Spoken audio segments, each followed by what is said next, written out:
sexta pregação de 1 Samuel e a gente vai falar um pouquinho sobre os frutos do trabalho. Legal, vamos orar antes de começar? Senhor meu Deus, muito obrigado por esse dia, obrigado pela vida de cada um aqui presente, obrigado por esse momento de louvor e adoração, que possa, Senhor, subir como um cheiro suave nos raízes, em nós, que o Senhor possa vir de encontro aos nossos corações nesse momento, meu Pai, ministrar e venha operar, faça-se presente aqui no nosso meio, meu Deus, em nome de Jesus, amém, amém. Vai passar, Jonathan. Assim vou passar agora. Olha só, recapitulando então da semana retrasada, semana passada, esse dia. Na semana retrasada a gente falou sobre os filisteus, essencialmente. Né? A gente começa falando sobre os filisteus, sobre eles como sendo um povo pagão, que não conhece a Deus, que não conhecia os costumes do povo de Deus, que tem contato com a arca de Deus, e por não saber as coisas, né? Não saber o que eles estão fazendo de verdade, eles sofrem as consequências. Aí o povo vai lá, morre de tumores ou hemorroidas.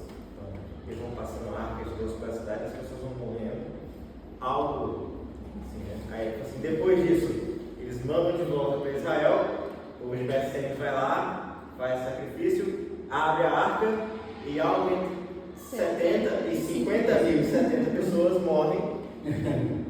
E a gente vê que eles são um povo que, igualmente, apesar de ser cristão, apesar de, em teoria, ser o povo de Deus, eles estão fazendo a mesma coisa louca que os pagãos estão fazendo, que os filisteus estão fazendo. Eles estão se envolvendo com coisas espirituais sem saber o que estão fazendo. E eles sofrem consequências reais, físicas, por aquilo que eles estão fazendo. E aí depois disso a gente vê esse mesmo povo numa busca, entre aspas, por Deus, né? A gente vê lá que o povo orava a Deus em súplica. E a gente vê esse povo que tem a arca de Deus ali na terra de Israel, ali em Kiriat Jearim, na colina, só que era distante. Estava perto bastante para eles falarem: a arca de Deus está em Israel, mas longe o suficiente para eles permanecerem adorando os deuses deles, eles permanecerem fazendo as coisas do jeito que eles queriam fazer. Um Deus que está perto, que está ali do lado, mas está longe. E aí depois disso a gente vê esse povo se voltando a Deus, sendo libertos da servidão aos filisteus, um povo que enfrenta problemas, mas que Deus luta por eles, que Deus dá a vitória. Legal, isso foi o que a gente viu 2 semanas atrás. E aí a gente chega oficialmente na pregação de hoje. E a gente vê nesse capítulo, ou hoje, não é nesse capítulo, mas a gente vê a raiz do nascimento da monarquia em Israel. Essencialmente, a gente vê nesse capítulo o povo de Israel se configurando da forma como a gente mais conhece eles propriamente. Mas antes da gente chegar na monarquia, que vai ser semana que vem, talvez, a gente vem um pouquinho falar sobre a teocracia que o povo de Israel vivia, no caso, né? E a gente vê um pouquinho sobre a figura dos juízes propriamente. Então vamos lá, né? Qual é o ideal, ou qual seria o ideal de Deus quando ele vai lá e resgata o povo de Israel do Egito? A gente vê isso em Êxodo 19. Quem puder abrir Êxodo 19, a gente vai ler rapidinho uma coisinha em Êxodo 19. Mas o que é a história de Êxodo, essencialmente? Gênesis a gente está lá e a gente vê os patriarcas. A gente vê Abraão saindo da sua terra, da sua parentela, para a terra que Deus ia mostrar. Ele vai para Canaã, ele volta para Canaã. Aí Deus promete para ele que ele teria um filho. Legal. Um filho que por meio dele seria dia, benditas todas as famílias da terra, etc. Vamos lá, aí passa os patriarcas, as 12 tribos de Israel, o pessoal vai para o Egito, é feito escravo, e Deus vira e fala assim: hora de libertar o povo, né? Depois lá dos 400 anos. E Deus vai e liberta o povo. Deus manda Moisés, a figura de um juiz, aquele que julgava o povo, um homem levantado por Deus. Deus era o governante. E qual é a ideia de Deus? A gente vê aqui em Êxodo 19, olha só, no verso 4. Vós tendes visto que fiz aos egípcios, como vos levei sobre as asas de águia e vos trouxe a mim. Aqui eles estavam lá diante do Monte Sinai, onde Deus iria se fazer manifesto, presente, com todo o poder e glória que ele tinha. Verso 5. Agora, pois, se diligentemente ouvirdes a minha voz, guardardes a minha aliança, sereis a minha propriedade peculiar dentre todos os povos, porque toda a terra é minha. Vós me sereis um reino sacerdotal, um povo santo. Esse é o plano de Deus. O plano de Deus é: eu quero que o povo de Israel seja um reino de sacerdotes, onde, em teoria, na teoria, todos teriam acesso a Deus como sacerdotes. Não ia ser só uma tribo, não ia ser só a tribo de Levi. A ideia é que todo o povo tivesse livre acesso a Deus. E nessa ideia, Deus ia governar o povo. Deus estabelece uma aliança, Deus passa leis, Ele passa lá os 10 mandamentos, tem toda a lei sacerdotal, tem toda uma lei moral, uma lei social que deveria ser seguida, um estatuto. Deus ia ser o governante, mas eles teriam leis e teriam juízes, em teoria. A gente vê, assim, durante a lei, a gente vê a questão de o sacerdote como uma figura de juiz em alguns momentos, e outras vezes, assim, sobre os juízes de cada cidade. Então, em teoria, a gente teria, cada cidade teria meio que um juiz, um líder da cidade, que seria responsável pelas coisas, a figura dos príncipes do povo, né? Então, isso existe. Mas quem seria o governante? Deus seria o governante. Essa é a ideia de Deus. Só que em Êxodo 19 o povo meio que foge. Quando Deus vem no monte, o monte treme, tem raios, trovões, fogo. Deus se manifesta lá no Monte Sinai, o povo fica com medo. Ele não se aproxima de Deus. No fim das contas, a tribo de Levi se torna a tribo sacerdotal. E é uma coisa curiosa, né? Olha só. Lá em Malaquias 2:7, não precisa abrir, fala assim: os lábios do sacerdote devem guardar o conhecimento. Da sua boca, todos buscam a instrução, porque ele é o mensageiro do Senhor dos Exércitos. No cenário ideal, a gente teria Deus como governante e os levitas, ou o sacerdote, o sumo sacerdote, seria aquele responsável por ensinar, passar a lei, às vezes julgar, dependendo da situação. E teriam juízes, pessoas levantadas por Deus para governar. Mas quem queria ser o verdadeiro governante? Deus. Deus ia ser o governante. E é curioso porque a gente vê isso aqui acontecendo em outros momentos da Bíblia. Teve um rei chamado Jeosafá, não sei se vocês conhecem. Foi um dos reis de Judá. A princípio, um dos melhores reis de Judá. E lá em 2 Crônicas 17 mostra o que ele fez. Não precisa ver também. Está assim lá no verso 6. Exaltou-se o seu coração em seguir os caminhos do Senhor. Tirou os altos, os bosques de Judá. E no terceiro ano do seu reinado enviou ele os seus príncipes. Aí fala o nome dos príncipes. Para ensinarem nas cidades de Judá. E ensinaram em Judá. E tinham consigo o livro da lei do Senhor. E rodearam todas as cidades de Judá. E ensinaram todo o povo. Esses príncipes, sacerdotes, os levitas, príncipes do povo, eles passariam conhecimento da vontade de Deus. Eles seriam a figura da autoridade de liderança. A autoridade é essa concedida por Deus. Essa é a ideia. não acontecer. Depois de Josué, o povo meio que se dispersa. Eles não passam o conhecimento do Senhor adiante. Eles se corrompem. E aí a gente vê os juízes. O que é o cenário dos juízes? O povo se perde. Deus levanta um juiz. E como é que funciona o governo? Deus, a princípio, é a figura de autoridade máxima. Temos o juiz que foi levantado por Deus, então o povo. Em teoria, os sacerdotes estavam lá. Em teoria, ensinando a lei. Mas se cumpriu. Só que, em Samuel, as coisas se alinharam, aparentemente. Né? Porque a gente tem na figura de Samuel um juiz justo. Ele é o último dos juízes. Samuel, ele foi o último juiz de Israel, mas ele foi melhor juiz. De longe, ele foi assim, um dos melhores. Se não foi o melhor, foi um dos melhores. E, assim, né? O que a gente tem, né? Quem que é Samuel? Samuel é esse juiz que tem autoridade dada por Deus, porque Deus o levantou. Deus tem toda aquela história que a gente viu, né? Com Ana ora, consagra Samuel a Deus. Então, Samuel é essa pessoa consagrada a Deus,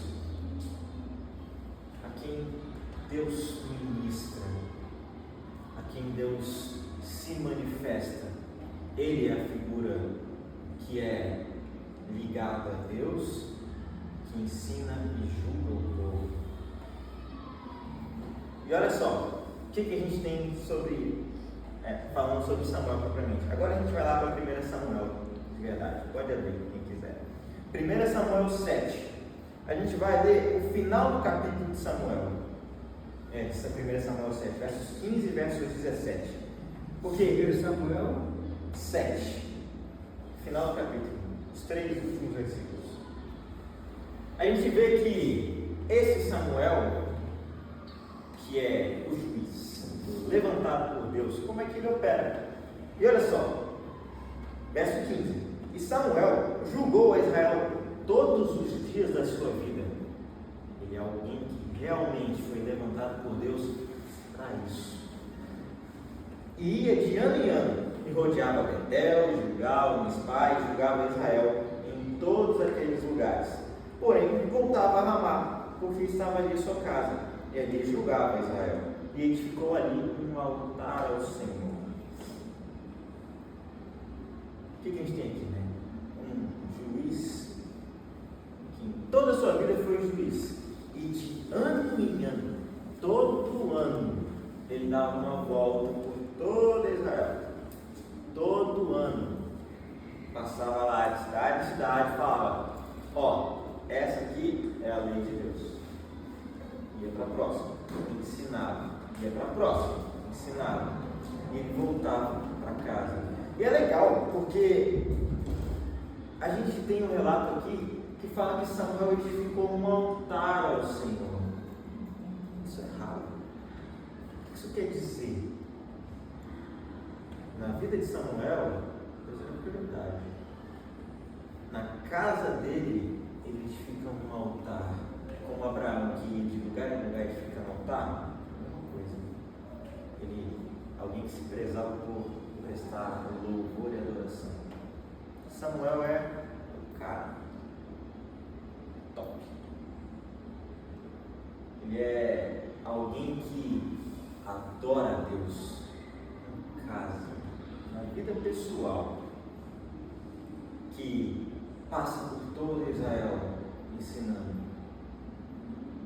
Ele é essa figura de autoridade levantado por Deus, que tem contato com o Senhor, que passa para o povo a vontade do Senhor.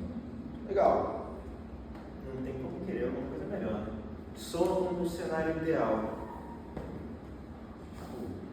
como o que Deus desenhou para si. É o que se espera. Legal. Só que o tempo passa, né? Como todo bom ser humano, Samuel envelheceu. Pode passar, John.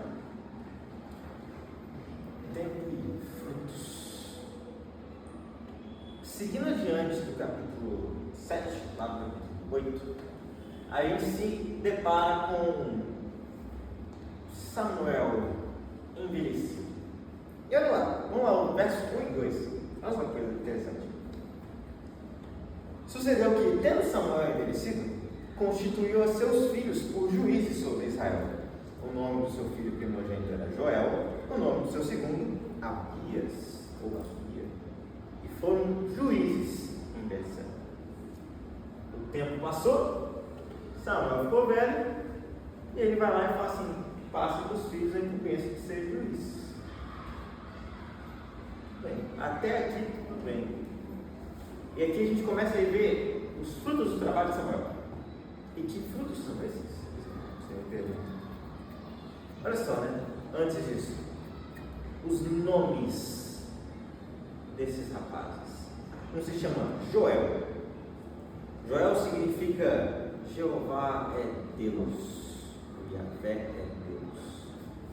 O outro é Abias, fala que o Senhor é meu Pai. Soa como gesto de adoração. Assim, muitas vezes na Bíblia a identidade de uma pessoa está muito ligada ao nome dela. Por isso que quando Deus vai lá e muda o nome de Abrão para Abrão, assim, Deus está fazendo mais do que só mudar o nome. Está mudando quem Abraão é. Você não vai ser pai exaltado, você vai ser pai de muitas nações. Quando Deus muda o nome de Jacó, assim, você não vai ser mais enganador. Você vai ser príncipe de Deus. Deus muda o nome para mudar, fazendo reflexo da mudança da identidade. Em teoria, a identidade desses rapazes é uma coisa bela de se ver. O Senhor é Deus. O Senhor é meu Pai. É belo. É um gesto de louvor, um gesto de adoração. Só que eles não viviam de acordo com isso. Olha lá no verso 3. Porém, seus filhos não andaram pelos caminhos dele. Antes se inclinaram à avareza, aceitaram o suborno, perverteram o direito. E aí, Paulo, eu te pergunto, por quê? Como isso pode acontecer? O que você acha? Ganância? Algo mais? Faz sentido? Você acha que faz sentido? Isso aqui está acontecendo? Sentido não. Não. Por que não faz sentido? Porque teoricamente tudo foi escrito certo para que indicasse que estivesse no meu caminho. Mas ao mesmo tempo ele também não quer pelas suas escolhas e suas decisões ali próximos. Eu escolhi a sua legítima frase que seria esse caminho. Que coisa. O que você acha, Tim? Por que isso aqui está acontecendo? O que você acha? Não sei, só que ficar devendo. Eu também não sei por que isso está acontecendo. Porque, assim, a gente vê isso aqui acontecendo. Isso aqui não acontece só aqui. Isso aqui acontece em todo. Tá vendo? E assim, né? Esse texto me incomoda. Quem é Samuel? Quem é a figura de Samuel? Samuel é o juiz. O juiz que foi levantado por Deus, que foi concebido segundo a vontade de Deus. Filho de uma mulher que orou para Deus, para tê-lo, que desde criança ouve a voz de Deus. Tipo assim, ele ouvia audivelmente a voz de Deus. E ele foi um juiz justo. Mais à frente, nos outros capítulos, Samuel reúne o povo. Quando ele está realmente abrindo mão do cargo dele, né? Assim, ó, tô fora, vou me aposentar.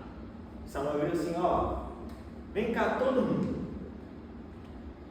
A quem eu defraudei? De quem que eu roubei um jumento? Em que momento da minha vida eu errei com vocês de alguma forma? E a resposta do povo é: você nunca foi injusto. Você nunca nos roubou. Nunca perverteu o direito de forma nenhuma. Esse é Samuel. Ele foi juiz a vida toda. Ele permaneceu o mesmo a vida toda.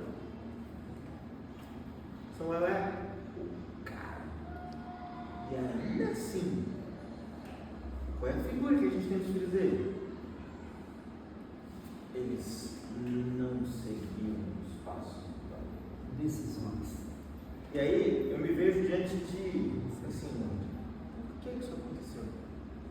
Porque é intrigante isso aqui. Sabe, já vi muita gente falando sobre isso, no sentido de a minha fé individual.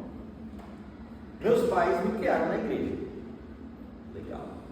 Mas a decisão de servir a Deus é minha. É minha.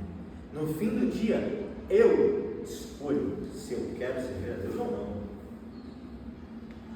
Assim, se eu quiser largar tudo para cima, eu posso. A princípio eu posso. Assim, Posso todas as coisas, mas nem tudo me convém. Assim, toda escolha terá uma consequência. Certo? Fato consumado. Mas em tese, se eu quiser fazer besteira por aí, eu posso. Vou sofrer por isso? Vou. Talvez um dia Deus dê um tapa na orelha e me faça voltar e aí eu voltar de volta aqui com cicatriz de ter ido para fora? Talvez. Fato.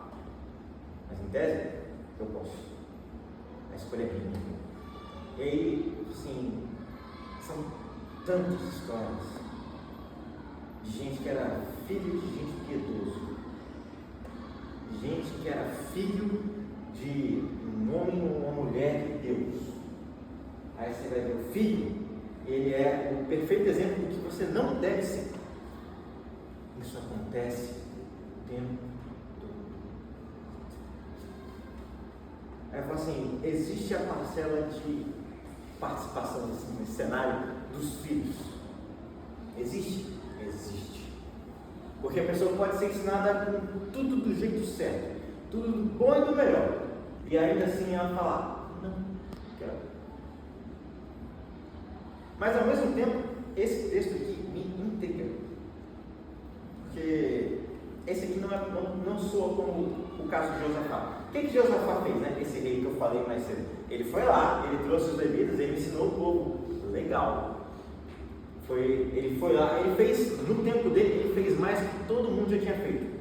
Porque todos os reis em Judá, que a gente vê reis de Judá e de Israel, né? Israel foi lá, no comecinho já deu errado, foi errado até o final. Judá não. Judá a gente tem alguns bons reis. E aí foi uns reis mais ou menos lá, tipo assim, que o povo ainda sacrificava aos ídolos, nos altos. Quando entra Josafá, ele é o primeiro que ele fala assim, acabou a festa. E a gente vai adorar a Deus. Só a Deus. E ele vai lá e ele mandou os príncipes dele, assim, pega lá a nobreza, a realeza, manda lá para o povo, fala assim, vocês vão ensinar essa gente. Esse foi Josafá. Só que tem um detalhe nessa história. Porque Josafá, a Bíblia fala que ele se afiliou a Acabe, que era rei de Israel. Ele era amigo, parceiro, assim, ó, nobre, assim, meu queridão. Um Acabe, que era ímpio, que nunca temeu a Deus, que nunca deu ouvido ao que Deus tinha para falar, que era casado com Jezabel. E a Bíblia fala que Josafá amava Acabe, no sentido de meu amigo, gosto muito de você. E o que acontece? Josafá casa os filhos dele com os filhos de Acabe. E depois disso, essa bagunça. Parece que não tem diferença entre o reino do sul e o reino do norte. É a mesma coisa, está tudo errado, só bagunça. Então aí a Bíblia fala assim: os filhos de Josafá seguiram o caminho errado. Eles olham para o legado de Josafá e falam, não quero. Porque por mais que externamente, ou para as pessoas, ele fala, esse aqui é o caminho de Deus, ao mesmo tempo, ele olhava para Acabe e falava: pô, meu amigo, compactuava com o que Acabe fazia. Aí os filhos dele olham para isso e falam: pô, compactuava. Até porque eles eram casados, né? O filho de Josafá era casado com a filha de Acabe. Sim, uma influência. E a Bíblia fala que ele era levado a fazer o mal pelo quê? Por causa da filha de Acabe, que o levava a fazer mal. Escolheu. Mas você vê, esse não parece ser o caso aqui de Samuel. Não soa como a mesma coisa. Ainda assim, eles não seguem o exemplo do pai. Eu me pergunto, por quê? Eu me pergunto se talvez a ocupação de Samuel era muito alta. Porque é natural que o filho siga o exemplo do pai que ele admira. Eles estão fazendo o contrário. Ou eles estão seguindo o exemplo de alguma outra pessoa, ou eles soam como alguém que odeia o exemplo do pai, de alguma forma. Ou Samuel era muito ocupado com tudo que ele tinha que fazer, de cidade em cidade, ensinar, julgar de novo, ir para outra cidade. Ou era muito ocupado fazendo isso, fazendo, que coisa, né? O ministério que Deus concedeu. Ou, sei lá, ou ele não era presente, ou de alguma forma soa como se ele tivesse faltado com os filhos de alguma forma.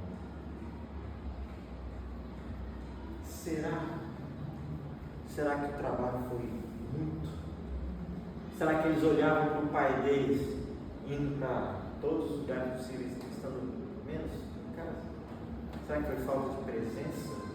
E aí eles olham para outra pessoa que é corrupta e seguem o exemplo dela? Ou será que eles olham para o exemplo do pai de maneira geral e falam: eu não quero? Eu não sei, a Bíblia não fala. Mas esse capítulo ele me incomoda, porque não soa como o certo. Olhando para Samuel, soa assim: errado. Como assim?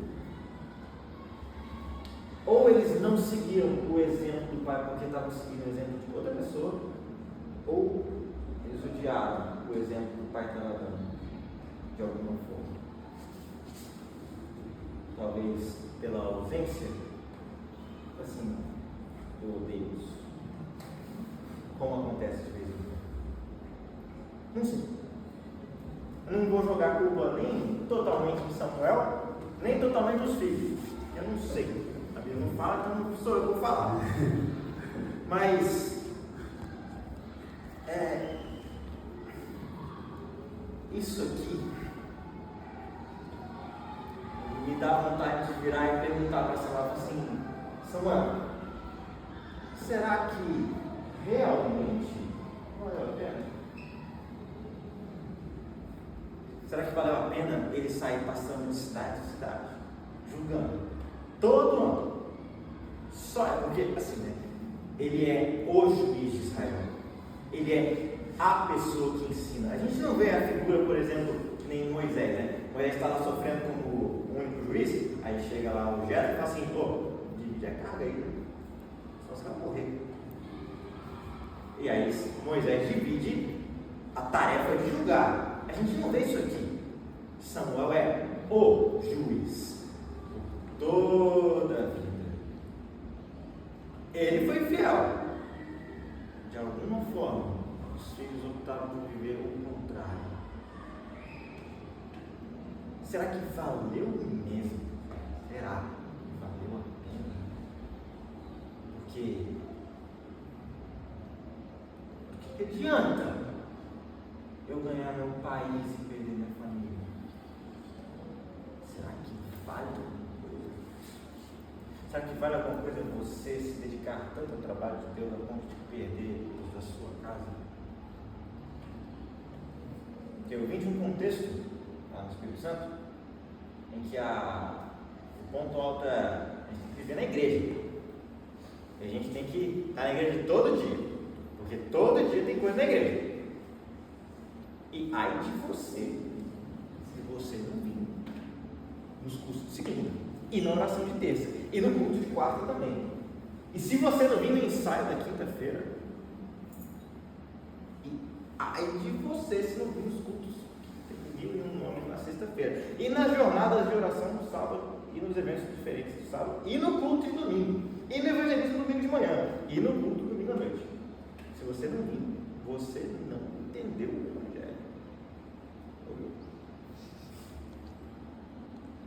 Será que vale a pena? Será que vale a pena? Não sei. Porque o povo olha para o que Samuel fala assim: os meus filhos precisam ser juízes. Eles falam assim: a gente não quer.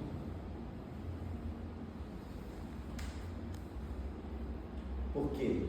Porque eles não são como Samuel. Ou eles não aprenderam, ou eles não quiseram aprender, ou sei lá.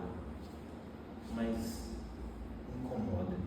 E pensar que Samuel era essa pessoa super ocupada incomoda mais ainda. Do que adianta ganhar a cidade inteira e perder quem é de casa? Só Viviana. E não só isso, né? Jonathan, pode passar. Olha só. 1 Samuel 8, versos 4 a 6. Então, todos os anciãos de Israel se congregaram e vieram a Samuel, a Ramá, e disseram: eis que já estás velho, teus filhos não andam pelos teus caminhos. Constitui-nos, pois, agora um rei sobre nós, para que ele nos julgue, como o tem em todas as nações. Porém, essa palavra pareceu mal aos olhos de Samuel, quando disseram: dá-nos um rei para que nos julgue. E Samuel orou ao Senhor. Samuel não gostou da ideia de ele ser um rei, porque a lógica, ou a forma como Deus havia estabelecido, né, de Deus, juízes que têm contato com Deus, e o povo, seria quebrada. Haveria um rei ali no meio. Legal. E assim, né, quando eu leio isso aqui, eu pensaria que nem Samuel, né? Soa como uma rejeição a Samuel. Seus filhos não seguem os seus caminhos, dá-nos um rei. Porque os seus filhos não seguem os seus caminhos, a gente quer um rei. Soa como uma rejeição a Samuel. Mas eu achei que soasse, não sei. Mas só que Deus aponta para algo que vai além disso. Olha lá no verso 7 e 8. Disse o Senhor a Samuel: ouve a voz do povo em tudo que te dizem, pois não tem te rejeitado a ti, antes a mim me tem rejeitado, para eu não reinar sobre eles, conforme a todas as obras que fizeram, desde o dia em que os tirei do Egito, até o dia de hoje. A mim me deixaram, a outros deuses serviram, e assim também fazem a ti. Ele está me dizendo que Samuel era esse juiz, que passava de cidade em cidade, que julgava cidade em cidade, que se dedicava, que dava o sangue, dedicou a vida dele para isso. E Deus vira para ele, no fim da vida dele, e fala: tá vendo esse povo aí? Pois é, né? Desde o dia em que eu tirei eles do Egito até hoje, eles me deixaram. Até hoje, eles têm os deuses deles. Eles permanecem a mesma coisa. É o mesmo povo, é o mesmo povo que quando a Arca de Deus chegou e morreu 70 ou 50 mil, 70, falou: a gente quer a Arca de Deus, mas ali. Tanto que a Arca de Deus, até agora, está lá em Kiriat Jearim. A gente não vê retrato nenhum do povo indo buscar a Arca. E Isso só vai acontecer lá com Davi, não é nem com Saul, com Davi, que o povo vai atrás da arca para trazer para Jerusalém. É o mesmo povo, não mudou nada, não mudou nada. Eles não queriam mais ter juízes, eles não queriam ter que esperar por Deus levantar uma pessoa, porque eles queriam um rei. Depender de um juiz seria depender de Deus, né? Depender que Deus levantasse alguém que os julgasse, alguém que ouviria a voz de Deus. Eles não queriam mais isso. Eles não queriam que tivesse essa intermediação. Eles, na verdade, não queriam Deus. Dá um rei que tá bom. Um rei é suficiente. E aí Deus vai lá e fala os costumes do rei. E do verso 11 ao 18 fala qual é o preço de ter um rei. Ele fala assim, ó, ele vai tomar os seus filhos, vai colocar no exército, vai pegar as suas filhas, vai levar lá para o Palácio Real para ser perfumista, trabalhar na cozinha, e assim, ó, vai pegar o melhor que vocês produzirem, vai pegar o melhor dos seus animais, vai pegar o melhor que vocês têm, tudo que vocês produzirem, quanto melhor vai para o rei. Assim, ó, e aí, olha só, né, lá no verso 18, nesse dia, quando vocês estiverem sofrendo por causa do rei de vocês, vocês vão clamar, e eu não vou. Deus está avisando assim, olha só, vocês querem rei? Esse é o preço, vocês vão sofrer, tudo que vocês têm, olha, vocês vão perder, tudo no mundo melhor, seus filhos vão perder, seus filhos vão perder também, sua terra vai perder, seu gado você também vai perder tudo. E quando você reclamar, quando você clamar, eu não vou ouvir. Perigoso esse negócio. Perigosíssimo. Deus está falando, eu não vou dar a mínima para vocês. E qual é a resposta do povo? Verso 19. Olha que legal, né? Porém, o povo não quis ouvir a voz de Samuel e disseram, não. Mas haverá um rei sobre nós. Eles não estão nem aí. Ah não, a gente vai ter um rei. Certo? Por quê? Igual tem as nações. As nações têm reis. A gente quer um rei também.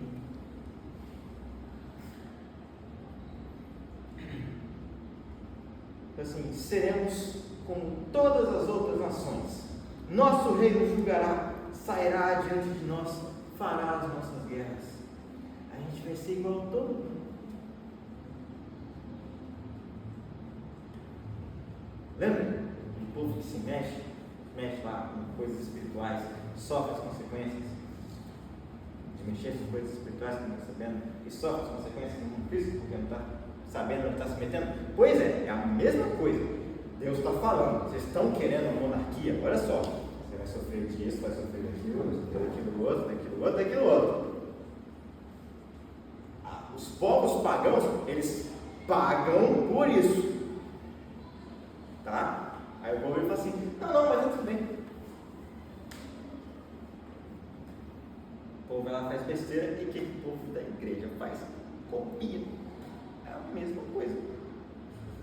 Eles estão querendo imitar o povo de fora está fazendo. Por quê? Eles fazem. Então deve ser legal. Pelo menos a gente vai ter um rei. Esse povo não mudou nada.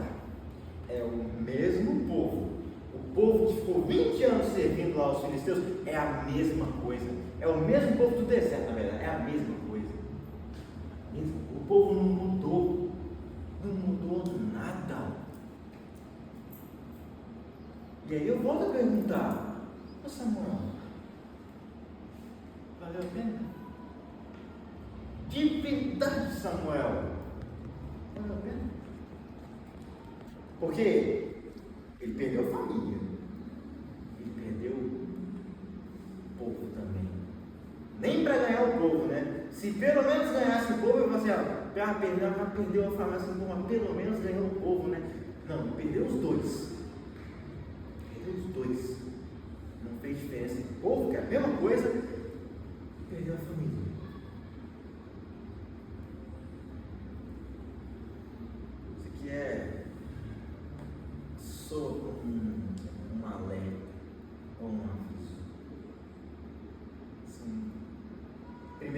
Timóteo 5,8 fala assim: se alguém não tem cuidado dos seus, principalmente os da sua família, negou a fé e é pior do que infiel. Não estou falando que Samuel é esse cara, mas a fé começa em casa. A fé começa em casa. É na família. E perder a família não compensa. Não vale a pena. Então, quando você tiver seus filhos, não esqueça disso não. Não adianta ser o melhor funcionário da empresa, perder a família. Não adianta ser o melhor palestrante ou o melhor missionário, perder a família. Não adianta ser o pastor da maior igreja que tem o maior ministério que tem, e perder a família. Será que vale a pena? Não acho que vale. Ele falou assim, né? Em tese, esse capítulo termina assim. Termina com um nó na garganta, com um gosto amargo na boca, assim. Que agonia. Como é que pode esse Samuel,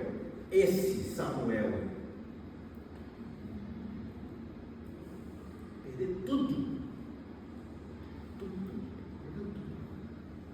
É desesperador. Esse capítulo é desesperador. Passa aí, João. Então, será que é realmente isso? É isso mesmo? Acaba assim? Será que compensa essas coisas? A gente vê um homem que permanece fiel até o fim da vida, tem uma vida exemplar, e os filhos dele se perdem.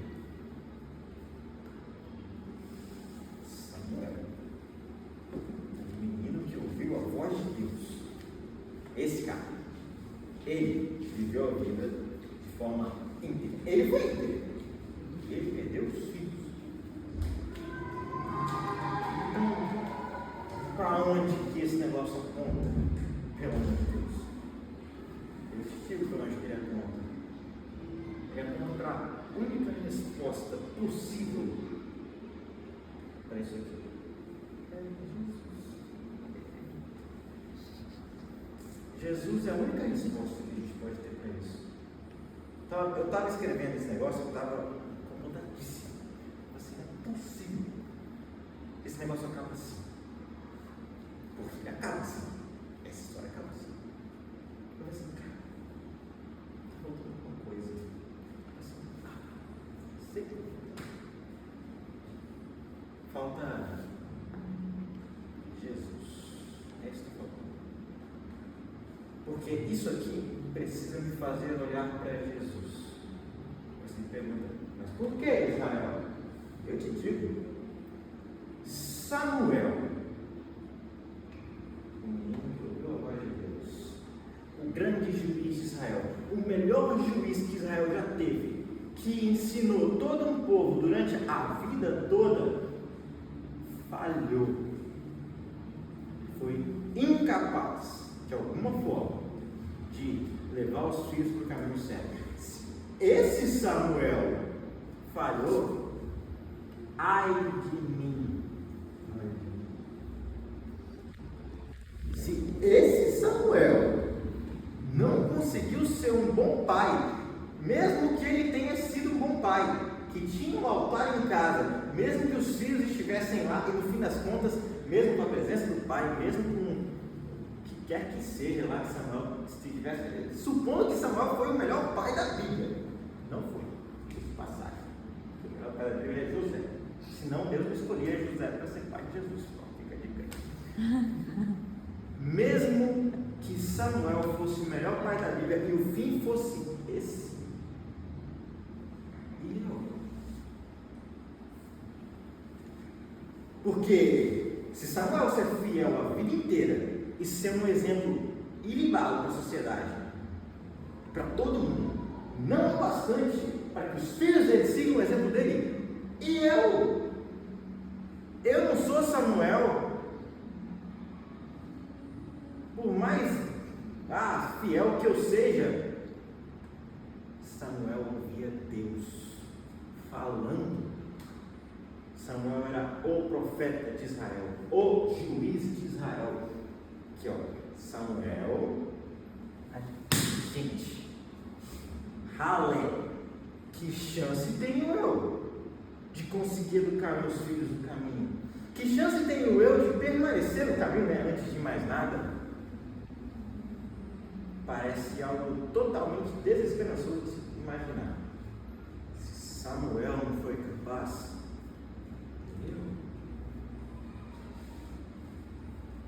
adianta então de alguma coisa eu fazer o que quer que seja?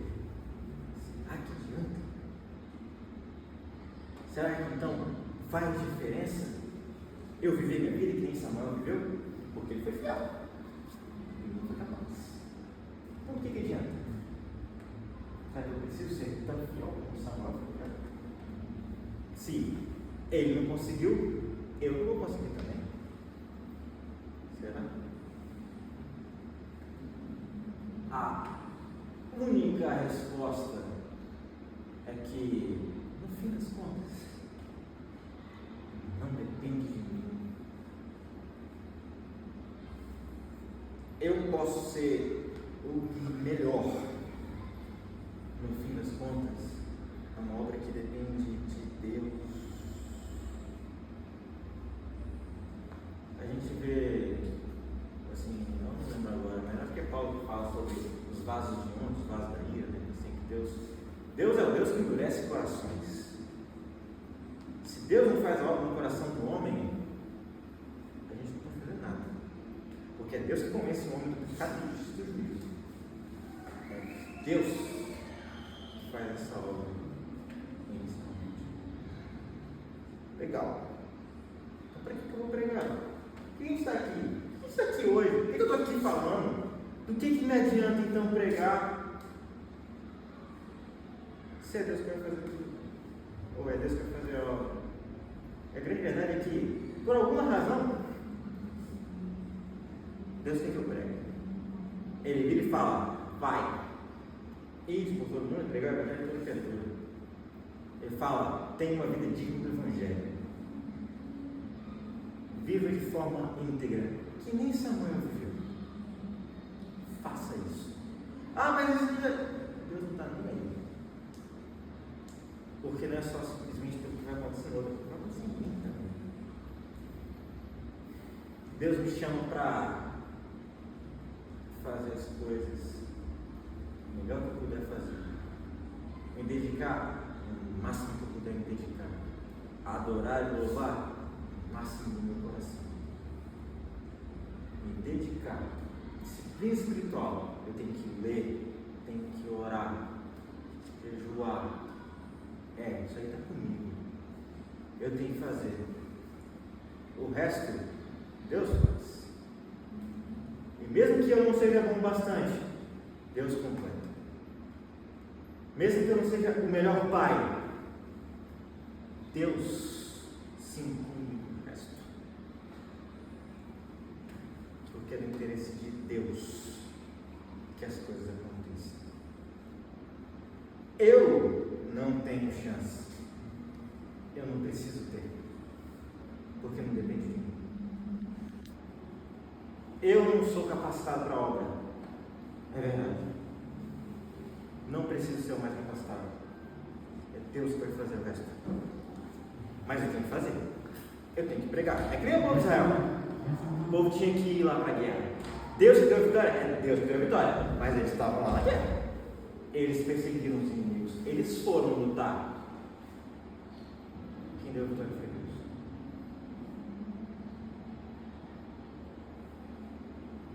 Pode ser que você viva a vida que nem Samuel viveu e ainda assim no final das contas você fique: será que vale a pena? Pode ser. Eu sei lá. Pode ser. Mas mas ainda assim Deus nos chama para viver uma vida dedicada. Só toma cuidado. Cuidado para talvez não ser como Samuel foi, no sentido de não ser o exemplo do filho, não ser essa figura que é íntegra, não só por de fora, mas por de dentro também, porque não vale de nada ganhar o mundo e perder a família, não vale, mas ainda assim Deus me chama de viver de forma digna do Evangelho, de forma séria, viver para Ele de verdade. Faz sentido? Então é isso aí.